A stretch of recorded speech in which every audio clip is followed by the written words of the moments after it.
padha nelongso jamane jaman rekoso urip pancen angel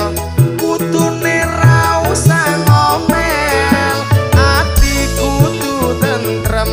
nyambut gawe karo seneng ulet aja batang nek dikongkon ya sing temen